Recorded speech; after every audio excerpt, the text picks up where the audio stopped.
Ya, jumpa lagi bersama dengan kami di Good News Program.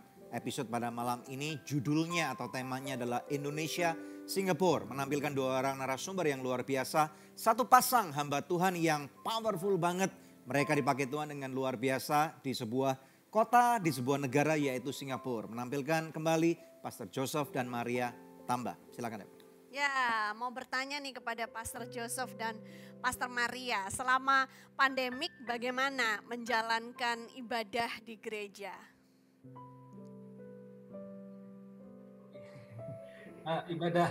Ibadah di gereja yang memang kita penyesuaiannya harus lakukan online ya. Nah ini yang memang penyesuaian dan sempat tempo hari itu buat kita yang melayani itu tidak bisa recording di gereja karena nggak boleh kumpul kan. Lately sudah diizinkan untuk yang sampai 5 orang untuk pelayanan, untuk kumpul dan juga untuk recording itu mereka izinkan. Sedang memang sudah mulai dibicarakan juga untuk mulai masuk nantinya fase ketiga. Jadi buat gereja-gereja besar dan juga bukan hanya gereja, jadi masjid besar ada beberapa mereka yang sudah terdaftar di mereka yang besar-besar tuh diizinkan untuk kumpul bahkan sampai 100 orang. Cuman menariknya kalau gereja tidak diizinkan untuk nyanyi karena nyanyi dianggap terlalu banyak dropletnya gitu ya. Jadi ya mungkin untuk berdoa, acara kumpulan doa itu bisa dilakukan. Jadi memang penyesuaian sekali ya. Cuman buat itu agak mixture memang buat orang-orang ada yang cocok lebih untuk online udah terbiasa. Mungkin tadi saya sempat sampaikan juga bahwa mungkin nanti challenge-nya adalah bagaimana kalau setelah dibuka lagi apakah orang akan semangat lagi untuk kumpul di gedung karena pasti ada perasaan was-was, pasti ada sudah terbiasa mungkin ikut ibadah dari rumah dengan celana pendek dan sebagainya. Nah, itu kan jadi ini penyesuaian yang harus dilakukan lagi ya. Ya, benar sekali. Memang pernah di gereja kami juga pernah sempat dibuka ya. Lebih kurang sekitar 3 minggu gitu. Kami udah kangen banget gitu ya. Aku pengen ketemu langsung, berinteraksi langsung dengan jemaat. Tetapi tetap aja, masih ingat gak? Yeah. Pada waktu udah dibuka, pada waktu sedang ibadah berlangsung, kayaknya hati ini tetap was-was gitu ya. Nanti kalau misalnya ada ini atau ada itu, ada orang yang gak ngaku, OTG dan yang lain-lain, akhirnya kami putuskan udah deh kalian semua di rumah aja gitu ya. Meskipun protokol kesehatannya sudah kita jaga dengan baik ya. Kayak storehouse ini aja selalu disemprot disinfektan, pakai fogging dan lain sebagainya. Tapi tetap saja ada resiko yang diambil ketika kita kumpul bersama. Ingin bertanya juga nih, tadi Pastor Maria sempat singgung dikit bahwa cara memperhatikan jemaat sekarang adalah dengan kunjungin mereka. Nah itu seperti apa? Kalau jemaatnya ada lebih dari 100, kunjungan 100 rumah capek juga ya. Kan rata-rata jemaatnya mahasiswa nih ya, silakan. Ya, oke. Kunjungan itu kadang-kadang aku miliki beberapa hal ya, karena kita juga di sini punya via online, kita juga ada yang namanya FJ Woman. Oke. Ya.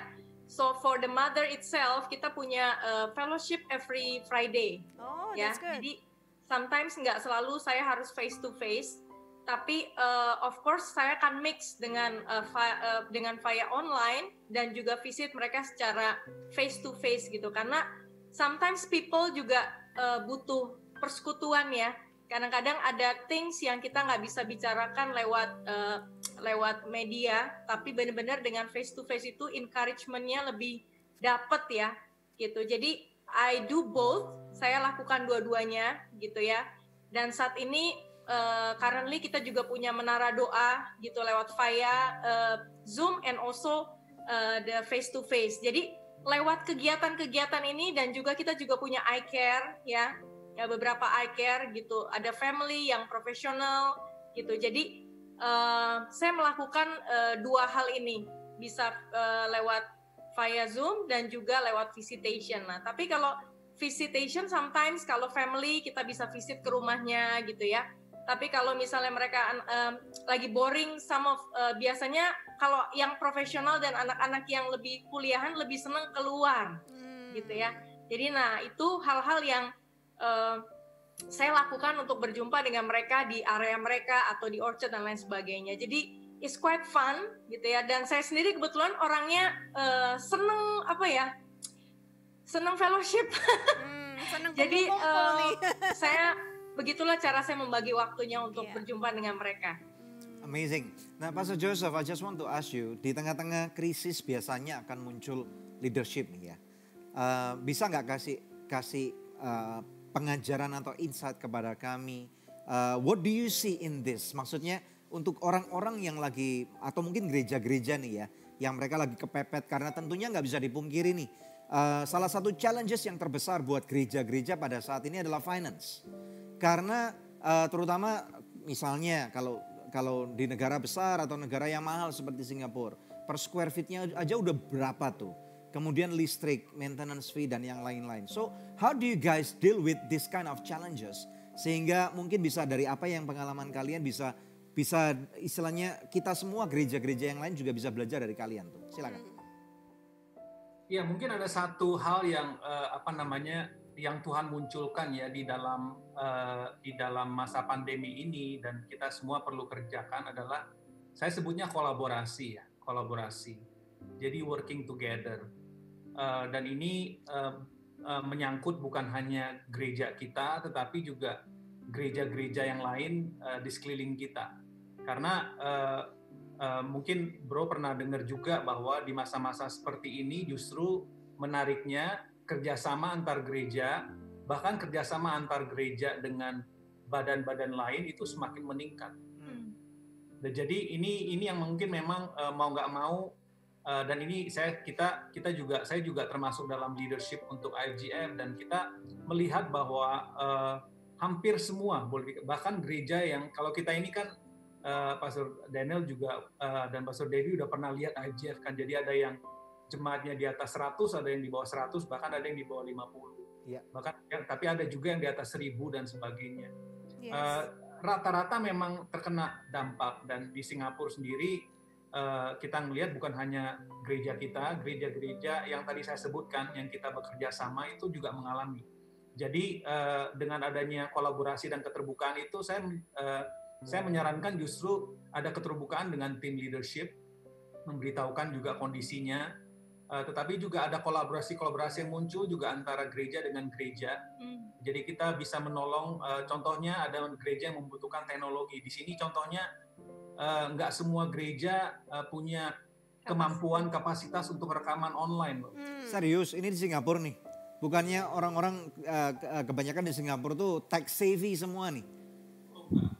Ada juga gereja-gereja yang di bawah 100, di bawah 50, mungkin anak mudanya kurang, mereka ngalamin pergumulan. Jadi beberapa gereja yang memiliki fasilitas, mereka memiliki gedung dan rekaman, mereka memberikan kesempatan itu dan juga bahkan memberikan training-training. Oh, wow, nah that's ini good. Jadi yang ini saya sebutkan, ini nggak pernah terjadi loh bro, ini berkat loh buat kita. That's very sebagai tubuh Kristus ya. Ini yang namanya kolaborasi yang real. Kita nggak mandang lagi denominasi dan sebagainya. Gereja butuh teknologi, gereja bisa dibantu dan sebagainya. Ini menjadi satu kolaborasi yang muncul. Satu kolaborasi juga yang saya lihat yang perlu dan sedang mungkin banyak terjadi itu adalah kolaborasi antara gereja dan marketplace. Yes, tell us about it. Yeah. Jadi kita mendapati bahwa gereja untuk terus bergerak maju, kita kan gereja bukan hanya ngomong soal survival ya. Kita percaya Tuhan mau pakai gereja untuk membawa dampak. Amin. Nah untuk mencapai terus dalam posisi membawa dampak, kita nggak bisa menunggu lagi hanya misalnya mengandalkan income dari persembahan jemaat. Yeah. Justru ya seperti I think brother melakukan hal ini banyak terbuka, banyak menyampaikan visi ke sekeliling dan juga saya melihat justru ada satu deepening ya, lebih dalam lagi kerjasama dengan marketplace. Kalau kebanyakan kan kalau marketplace misalnya pengusaha mereka memberikan saya memberikan bantuan keuangan itu sudah baik. Tapi saya rasa dan saya melihat bahwa Tuhan akan memberikan lebih dalam lagi kolaborasinya. Jadi bukan hanya hanya memberikan dukungan keuangan, tetapi bersama-sama membangun, bekerja, ya, untuk menolong kebutuhan-kebutuhan yang ada. Dan itu banyak sekali, Pastor. Ya, nah ini biasanya kalau pengusaha-pengusaha nih ya, sebelum COVID, katakanlah bisnis was good. Nah kemudian mereka bisa berani untuk lebih percaya diri, untuk misalnya bukan cuman memang nyumbang tetapi memberikan nasihat. Tetapi nggak bisa dipungkiri bahwa pada waktu bisnis itu kemudian berkurang dan bahkan beberapa sedang jatuh misalnya ya. Mungkin mereka kehilangan kepercayaan diri nih. Mereka berkata, saya nggak bisa lagi berfungsi nih. Nah, ada nggak sebagai seorang ex-banker, saya percaya masih banyak nih orang-orang yang mungkin juga orang-orang yang para profesional di Singapura juga mereka lagi kena layoff atau kena retrenchment gitu ya. So what do you say to them? Apa yang kalian katakan kepada mereka sehingga para pemirsa pada malam hari ini juga bisa belajar dari scoop ini gitu. Silakan. Ya, saya percaya bahwa ya kita tahu journey kita di dalam Tuhan tidak hanya selalu mengalami hal-hal yang misalnya meningkat terus sepanjang masa, tetapi akan ada masa-masa juga kesulitan, dan Tuhan juga sudah mengingatkan kita bahwa di dunia ini kita akan mengalami banyak trouble, tetapi Tuhan Yesus akan senantiasa menyertai kita. Kita juga mendapati murid-murid, interestingly waktu Tuhan Yesus mengajak mereka menyeberang, naik ke perahu, justru waktu Tuhan Yesus mengajak tiba-tiba badai terjadi. Jadi bukan berarti bahwa kalau badai itu terjadi bahwa Tuhan tidak menyertai. Itu satu pandangan yang salah. That's interesting. Jadi kalau terjadi sesuatu itu mungkin apalagi saat-saat ini bahwa Tuhan sedang membawa kita ke satu journey yang baru, membawa kita ke satu kantong kulit yang baru untuk menerima berkat yang berikutnya. Amin. Amin, amin. Ada nggak teman-teman yang dari jemaat apakah IFGF Singapura atau mungkin orang-orang pengusaha Indonesia yang kalian kenal di sana yang pada saat ini bukannya menurun tetapi malah ada kesaksian-kesaksian yang unik tentang kondisi mereka pada saat ini? Ada. Jadi justru saya sampaikan yaitu tadi kan Pastor Maria sampaikan kita banyak one on one sharing, kita bisa rumah tangga demi rumah tangga. Jadi dari hal yang sederhana misalnya ada yang kehilangan pekerjaan misalnya, tetapi waktu kita doakan tiba-tiba mendapatkan pekerjaan yang nggak terduga dari sebelumnya gitu ya.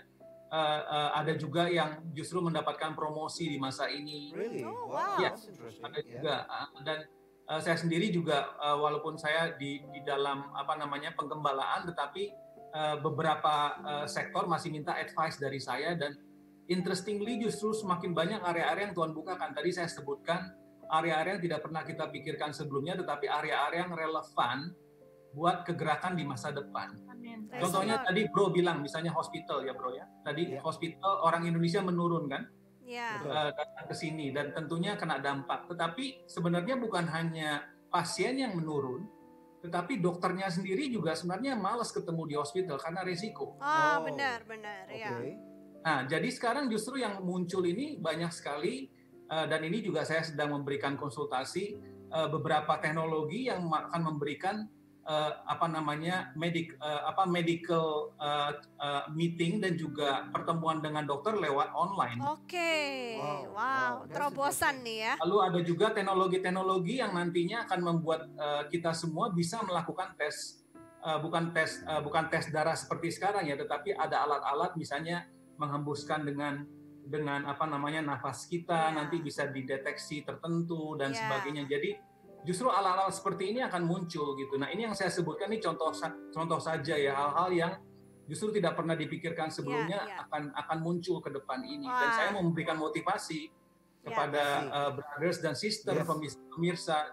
Ini bukan seperti saya katakan tadi, bukan artinya kalau badai terjadi bahwa ada sesuatu yang salah dan Tuhan tidak menyertai, bukan, tetapi terkadang Tuhan justru sedang memotivasi kita untuk menemukan yang baru ini. Yes. Keren banget Ciayo buat Singapura.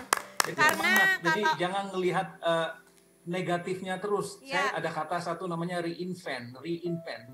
Justru bukan hanya new beginning ya. Kalau new beginning kayaknya mulai dari nol dan.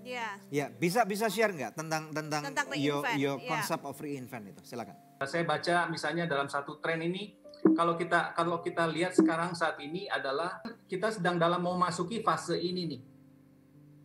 Dan ini menariknya, ini dilakukan oleh Accenture. Jadi Accenture waktu itu menuliskan, dan ini interestingly nggak disebut timingnya karena kita belum tahu ya.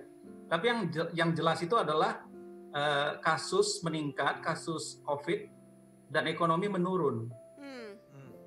Dan ini akan terus dan kita nggak tahu sampai kapan peaknya untuk peningkatan COVID dan sampai kapan peaknya di mana ekonomi menurun. Tetapi ini akan terus berlangsung sampai akan ada satu titik yang orang sebutnya dikatakan menjadi lebih normal, tetapi normalnya itu disebut di sini adalah never normal, nggak sama lagi. Yang terjadi itu adalah satu perubahan radikal yang membutuhkan, nah kita di masa ini kita perlu reinvent. Ya. Reinvent cara kita semua, Pak. Jadi dari segi tadi untuk beribadah, dari segi bisnis, dari segi contohnya juga anak-anak kita ya studinya gitu ya. Kita perlu reinvent dan memikirkan apakah area-area itu relevan buat mereka di masa mendatang. Iya, betul. Itu yang perlu. Nah, ini yang kalau ini diambil dari Amerika contohnya. Ini area-area yang dianggap yang ditemukan untuk mengalami perubahan di mana banyak sekali yang bisa dilakukan pekerjaan-pekerjaan secara online dan mana yang nggak bisa. Jadi dari bagian kanan ini yang paling banyak ini bisa dilakukan secara online, professional service, financial service, teknologi dan komunikasi itu bisa dilakukan. Tetapi hal-hal seperti public service, health yang tadi kita sebutkan, retail, hospitality itu mengalami kesulitan karena yang tadinya kita bisa bertemu muka dengan muka itu tidak bisa lagi dilakukan. Nah, dalam masa kita memasuki fase berikutnya ini kita perlu memikirkan reinvent area-area yang mau kita fokuskan. Nah, mungkin saja Tuhan membawa, mungkin ada orang-orang mengalami yang tadinya kerja di retail tidak di retail lagi. Atau mungkin di sini kita harus reinvent, kita harus memikirkan area apa dan training-training apa yang kita butuhkan untuk kita bisa menjadi relevan. Mungkin retail kita bukan lagi retail secara fisik jualan barang, tetapi mungkin kita bisa menawarkan financial service contohnya. Gitu. Jadi ini yang sedang terjadi di masa-masa ini dan saya mau memberikan encourage reinvent. Memang agak sedikit pain ya, perubahan memang membuat painful, tetapi itu bukan artinya akhir dari segalanya. Kalau orang bertanya sama kita, apakah COVID ini akan hilang? Kapan ya selesainya? Saya rasa pertanyaannya salah ya. Kalau kayak flu, campak gitu kan nggak pernah hilang ya, Pak. Betul. Nggak bakal pernah hilang. Yang ada adalah vaksinnya dan orang-orang menyesuaikan supaya nggak kena flu, nggak kena campak itu gimana. Nantinya juga akan seperti itu dalam masa yang ke depan ini. Bagaimana kita menyesuaikan reinvent our life, bidang-bidangnya itu relevan untuk hal-hal ini atau tidak. Gaya hidup kita akan akan cocok dengan kehidupan yang dibutuhkan di fase ketiga ini yang disebutnya ini bukan new normal, ya never normal. Never normal. Oke. COVID akan selalu ada gitu ya. Jadi kalau kita kapannya berakhir? Saya rasa pertanyaannya salah. Tapi bagaimana kita menghadapinya itu yang penting kita pikirkan sekarang. Ya, kalau dalam skala lebih kecil ya, Pastor Joseph, bisa nggak ajarkan kepada kami, give us understanding gitu ya. Apa yang kalian lagi siapin di gereja untuk menghadapi masa the never normal tadi itu? Ya, kita mempersiapkan jemaat tadi yang saya katakan adalah saya rasa kita di challenge di sini untuk yang tadi saya sebutkan kolaborasi ya, Pastor. Ya. Ya mungkin you wanna share something di mana saya mendapati anak-anak Tuhan itu membutuhkan semakin butuh tertanam dalam komunitas. Makin butuh tertanam dalam gereja lokal. Kenapa? Karena payung perlindungan rohani, satu komunitas yang bisa menolong satu dengan yang lain itu nggak menjadi teori lagi. Iya, betul. Itu akan menjadi kenyataan tuh, Pastor. Jadi kita harus siapkan jemaat. Jadi bisa saja tiba-tiba teman kita kehilangan kerjaan. Mungkin pertama kita sebagai gereja kita bisa berdoa, tetapi kita juga harus bantu mencari apakah ada bidang-bidang yang bisa dibukakan buat mereka dan sebagainya. Jadi kita hal-hal ini yang sedang kita tingkatkan, hal-hal yang sederhana seperti ini. Ya, kalau di Indonesia nih ya, nggak sedikit daripada hamba-hamba Tuhan yang kemudian beralih gitu loh. Bukan berarti mereka meninggalkan panggilan, nggak lagi menjadi pendeta, tetapi nggak sedikit daripada hamba-hamba Tuhan yang kita kenal kemudian tiba-tiba kalau di Indonesia nih istilahnya open PO gitu ya. Jual makanan ini, jual makanan itu gitu ya. Nah ternyata di zaman sekarang di Indonesia, di Jakarta dan kota-kota yang lain, ibu-ibu rumah tangga ini sekarang malah menjadi salah satu tulang punggung keluarga. Nah Pastor Maria, dari tulang rusuk menjadi tulang punggung. Ya, Pastor Maria, what do you say about this? Apakah hal itu juga sama terjadi di Singapura juga nggak? Ya, I think di Singapura juga recently saya melihat juga semua karunia itu keluar. Dan ternyata di FGF juga banyak orang-orang yang jago masak dengan luar biasa. Dan kadang-kadang mereka juga, I think it's not only in Singapura ya, nggak di Jakarta doang. Di sini mendadak juga kita banyak orang Indonesia. Jadi sekarang ini kita nggak bakal kekurangan makanan Indonesia yang enak-enak di Singapura. Kan udah banyak tuh, ayam penyet udah beberapa ada tuh. Tapi kan kadang-kadang kita butuhkan like sate ayam, risol dan lain sebagainya. Nah, sekarang mendadak dan saya melihat bukan hanya hal ini, justru hal yang baik seperti tadi Joseph katakan ya. Kita jangan melihat perubahan ini, justru kita bisa melihat kebaikan-kebaikan dari hal ini. Justru saya melihat dengan ibu-ibu juga banyak jualan dan ternyata ibu-ibu juga bisa menjadi berkat buat banyak orang gitu. Dan justru bukan hanya berjualan tapi kita bisa berfellowship satu dengan yang lain, kenalan orang baru ya. Dan I can see that this is how Tuhan juga bekerja mendatangkan kebaikan gitu ya bagi kita semua gitu. Dan aku percaya bahwa di hari-hari ini bahwa message yang sangat penting sekali ya, bahwa gereja itu bukan lagi kita pergi ke gereja, tapi be the church. Bahwa kita ini ada the church, we are the temple of the Holy Spirit gitu. I see. Dan aku percaya ini kesempatan ini justru bahkan saya merasa konsep kita ini harus diubahkan ya. Kita harus reset our mindset bahwa be the church. Dan semua keluarga, everybody, everyone, bahkan every children, every kids can be the church and we can bring a good news everywhere we are, everywhere we go. Bahkan tidak limited dengan tempat gitu. Nah, saya percaya di hari-hari ini nih suatu momentum yang sangat luar biasa justru buat anak-anak Tuhan gitu. And I just want to encourage gitu ya. Kita nggak lagi going to church, but be the church. Dan ini kesempatan juga untuk setiap rumah tangga, bapak-bapak, ibu-ibu gitu di rumah, be the church gitu. Open your house, open whatever that you have, so you can bring a good news dimanapun kalian berada lewat open PO, makanan dan sebagainya. And I believe that bahkan percepatan itu, acceleration itu sedang terjadi. Yay. Amazing. Praise the Lord. Okay. Thank you. Good. Okay, we'll take a break ya. Silakan Deb. Sebelum break, pemirsa, saya rindu membacakan doa yang sudah terjawab, praise report dari seorang ibu. Shalom, puji Tuhan, anak kami sudah lulus tes untuk menjadi Praja IPDN 2020. Semua ini hanya karena kasih karunia Tuhan. Dari tes pertama, saya sudah melihat kemustahilan dan hanya bisa berserah kepada Tuhan. Tapi sampai tes terakhir, Tuhan berikan hikmat dan kemampuan.